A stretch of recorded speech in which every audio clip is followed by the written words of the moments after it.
SIR বিজেপির জন্যই গলার কাঁটা হয়ে গেছে এখন। কিন্তু কেন বলো তো? হিন্দু ভোটার বাদ পড়ছে বেশি, বিজেপির তথাকথিত যে ভোট ব্যাংক সেই ভোট ব্যাংকের উপরেও প্রভাব ফেলছে এসআইআর। আচ্ছা, বিজেপির ভোট কি কমবে? শুধু ভোট না, সিটও কমতে পারে। আর তাতেই ভয় পেয়েছে বিজেপি? বিশাল ভয় পেয়েছে। কমিশনার জ্ঞানেশ কুমারের বিরুদ্ধেই তোপ দাগছে এবার শ্রমিক শুভেন্দু। ভোটের আগে এসআইআর ঘিরে পশ্চিমবঙ্গের রাজনৈতিক পারদ চড়ছে। এতদিন তৃণমূল অভিযোগ করছিল মুখ্য নির্বাচন কমিশনার জ্ঞানেশ কুমার বিজেপির সুরেই কথা বলছেন, কিন্তু হঠাৎ করেই ছবি পাল্টে গেল। এবার বিজেপি সরাসরি আক্রমণ করলো জ্ঞানেশ কুমারকে। বিজেপির রাজ্য সভাপতি শ্রমিক ভট্টাচার্য কড়া ভাষায় আগেই বলেছিলেন এসআইআর প্রক্রিয়া ঠিকভাবে মানা হচ্ছে না। তাঁর অভিযোগ, তৃণমূল বিএলওদের ওপর চাপ দিচ্ছে মিথ্যা তথ্য আপলোড করার জন্য। তার আরও দাবি, বাংলায় এখনো বহু অনুপ্রবেশকারী রয়েছেন এবং শাসক দল তাদের নাম ভোটার তালিকায় তুলতে চাইছে। কমিশন কিছুই করতে পারছে না, এখানেই বিজেপির নাটক শুরু। এতদিন যে কমিশনের প্রতিটি সিদ্ধান্ত তারা সমর্থন করছিল, সেই কমিশনকেই আজ অযোগ্য বলছে।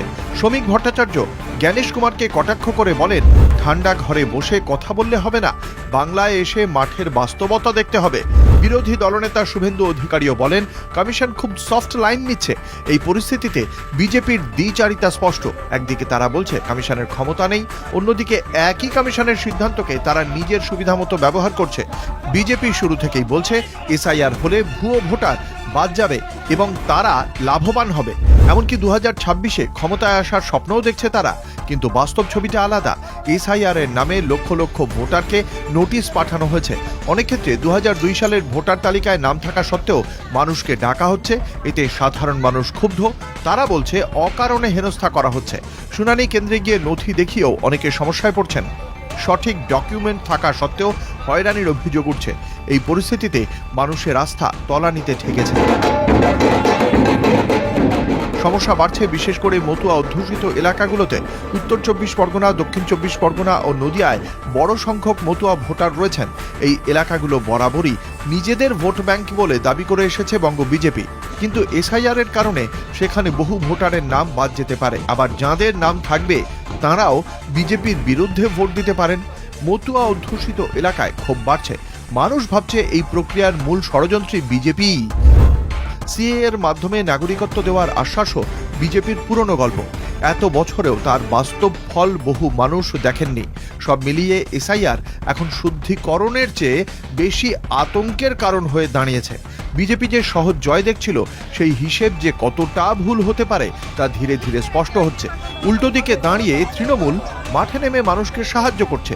তৃণমূলের করা মামলার পরিপ্রেক্ষিতে আদালতের নির্দেশে শুনানিতে বিএলএর উপস্থিত থাকার ও সহজ নথি দেওয়ার সুযোগ মিলেছে।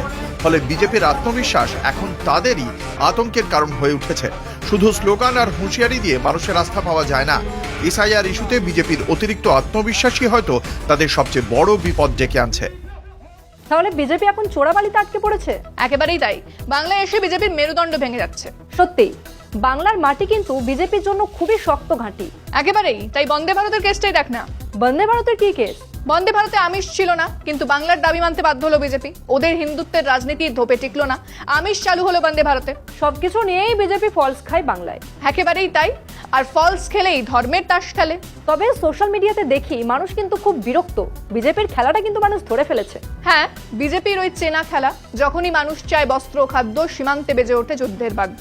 ভোট এলেই যুদ্ধ যুদ্ধ জিগির, নয় ধর্মীয় সুরসুরি। এই খেলা বেশি দিন চলবে না। রোমান সাম্রাজ্যের পতন হতে পারলে, হিটলারের পতন হতে পারলে, ব্রিটিশ সাম্রাজ্য ভেঙে পড়তে পারলে এই খেলাটাও শেষ হবে একদিন। তা বটে।